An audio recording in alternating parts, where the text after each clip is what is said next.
Good morning. Good Friday morning. I believe it's March 22nd. Yes, we're live now. Yesterday, in sort of half tongue-in-cheek and half serious, I chose, I divined the word of the equinox for our assembled masses here every morning, and I sort of renamed us the Order of Monday Morning, for lack of something better, and but in keeping with the traditions of occult organizations that change officers or move their officers up in the chairs at the equinox, sort of presaging the phenomena of the precession of the equinoxes, or the changing of the aeons even. And so what I did, following a precedent set by Crowley, he tossed his magic ring, on a holy book of Thelema, or the book of the law, even, and the word that the ring circled, that would be the word of the aeon, and so I did it yesterday with one of my favorite holy books, a book that, as a AA neophyte, you are required to memorize a chapter, and I have, but don't ask me to read it back to you right now because I'm 75 years old, and it was a long time ago. Anyway, the word that my ring fell on yesterday was delight. And naturally, when I saw the word delight, my heart jumped. It was such a pleasant word. One of my favorite words in English.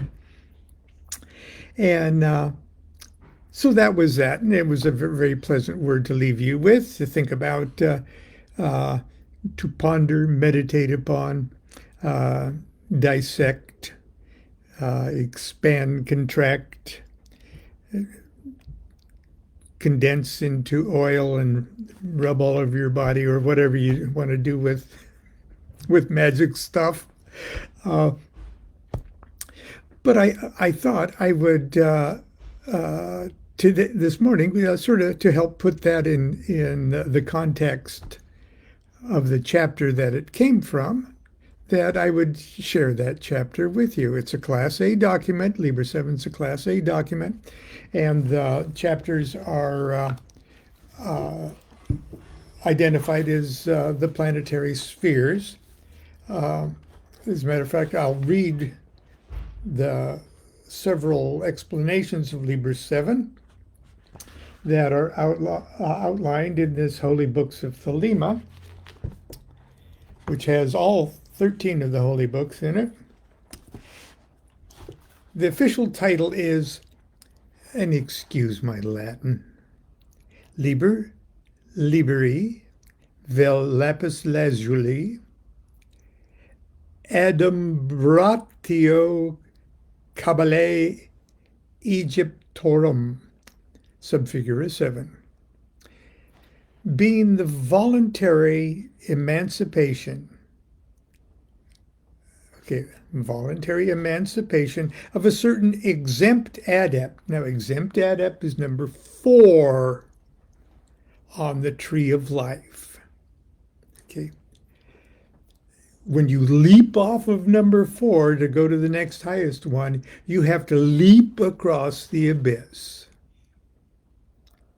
So, someone who is voluntarily freeing themselves from the below the abyss consciousness of way high up, but still below the abyss. Number 4, Hesed. That's what he's talking about. He's talking about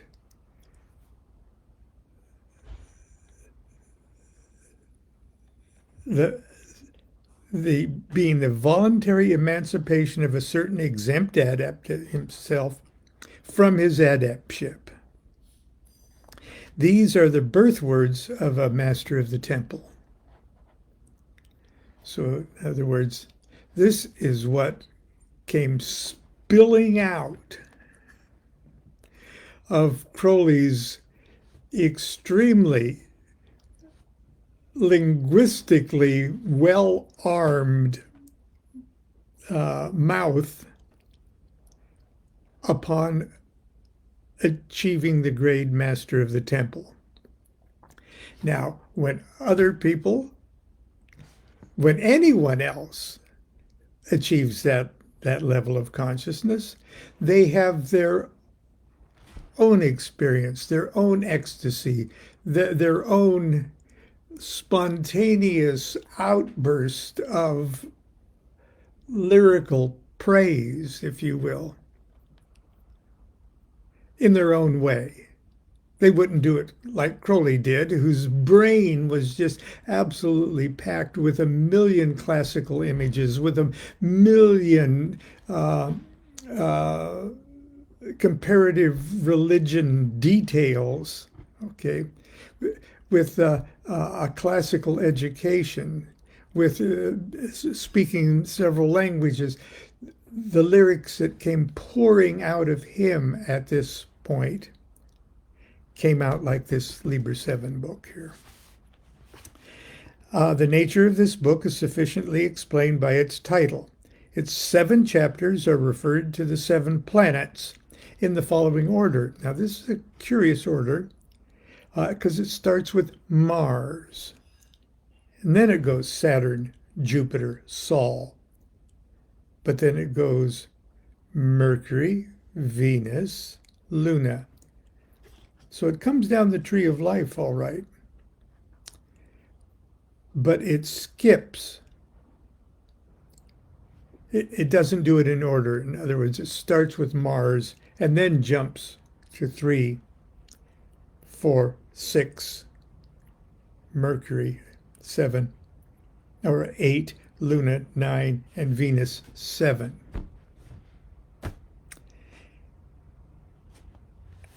Okay, here's also what it says about Lepus. Lepus.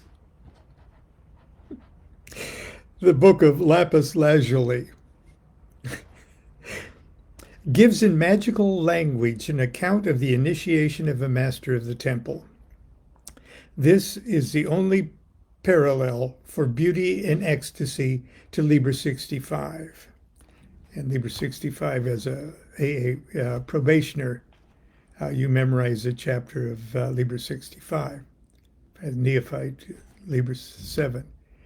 Now, let me digress to say that personally, as a probationer and as a neophyte, I hadn't a clue of why I was memorizing a chapter of either of these books.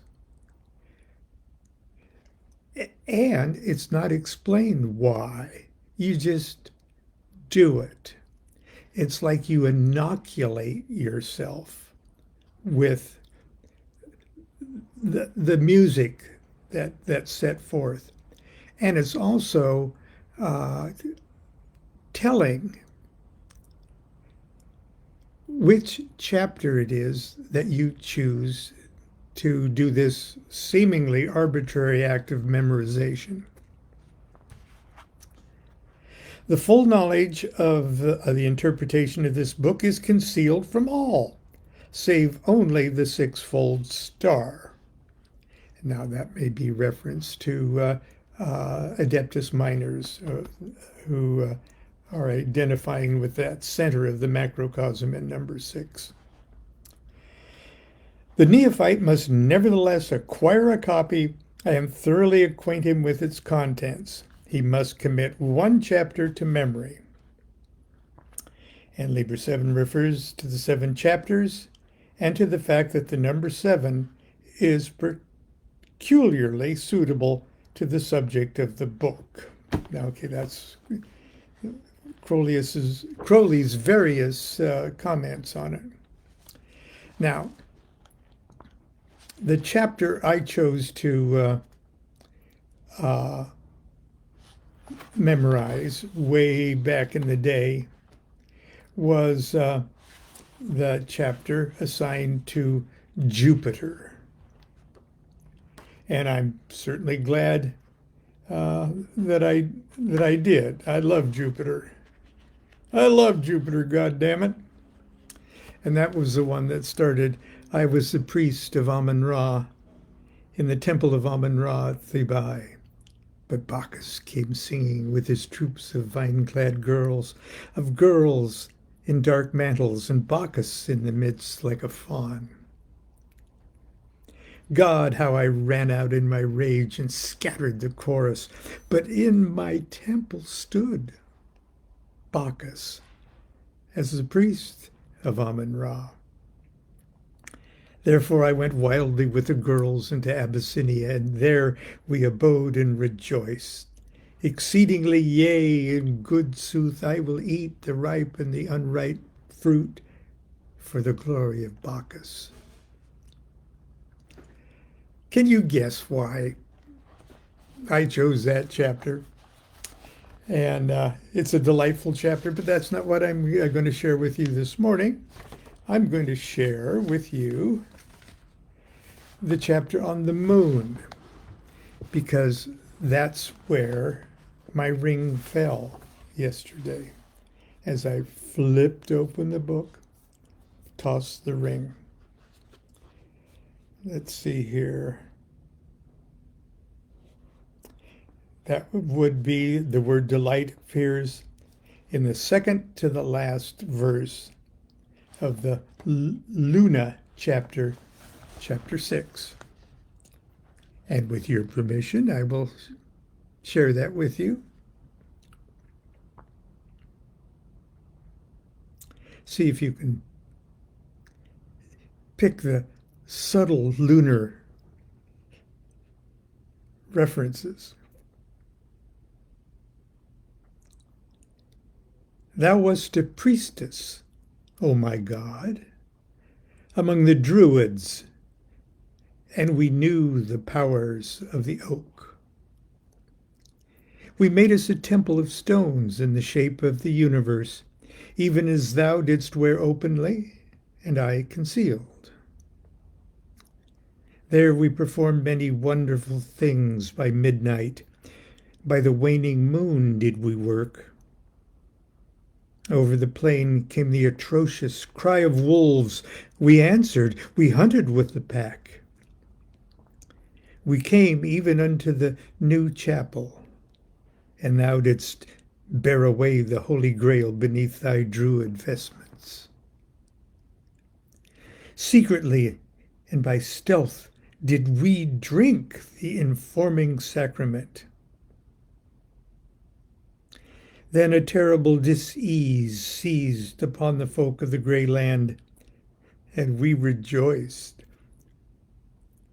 O my God, disguise thy glory. Come as a thief, and let us steal away the sacraments. In our groves, in our cloistered cells, in our honeycomb of happiness, let us drink, let us drink. It is the wine that tinges everything with the true tincture of infallible gold. There are deep secrets in these songs. It is not enough to hear the bird. To enjoy the song, he must be the bird. I am the bird, and thou art my song, O my glorious galloping God. Thou reignest in the stars, thou drivest the constellations 7 abreast through the circus of nothingness. Thou gladiator God. I play my harp. Thou fightest the beasts and the flames. Thou takest thy joy in the music, and I in the fighting. Thou and I are beloved of the emperor. See, he has summoned us to the imperial dais. The night falls. It is a great orgy of worship and bliss. The night falls like a spangled cloak from the shoulders of a prince upon a slave. He rises a free man. Cast thou, O prophet, the cloak upon these slaves. A great night, and scarce fires therein, but freedom for the slave that its glory shall encompass. So also I went down to the great sad city. There dead Messalina bartered her crown for poison from the dead Locusta. There stood Caligula and smote the seas of forgetfulness. Who wast thou, O Caesar, that thou knewest God in an horse? For lo, we beheld the white horse of the Saxon engraven upon the earth. And we beheld the horses of the sea that flame about the old grey land, and the foam from their nostrils enlightens us. Ah, but I love thee, God. Thou art like a moon upon the ice world. Thou art like the dawn of the utmost snows upon the burnt-up flats of the tiger's land. By silence and by speech do I worship thee. But all is in vain. Only thy silence and thy speech that worship me avail. Wail, O ye folk of the grey land, for we have drunk your wine, and left ye but the bitter dregs. Yet from these we will distill ye a liquor beyond the nectar of the gods. There's a value in our tincture for a world of spice and gold, for our red powder of projection is beyond all possibilities. There are few men, there are enough. We shall be full of cupbearers, and the wine is not stinted. Oh my God, what a feast thou hast provided.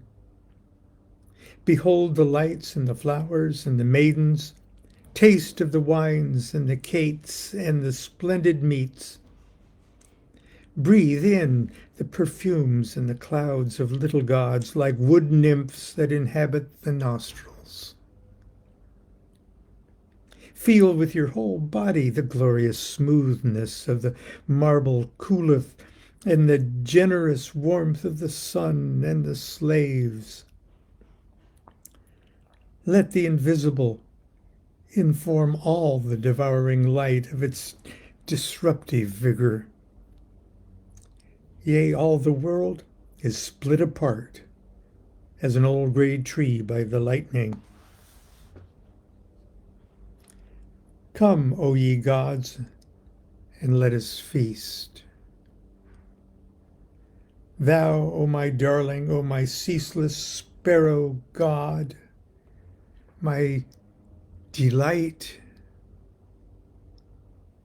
my desire, my deceiver, come thou and chirp at my right hand.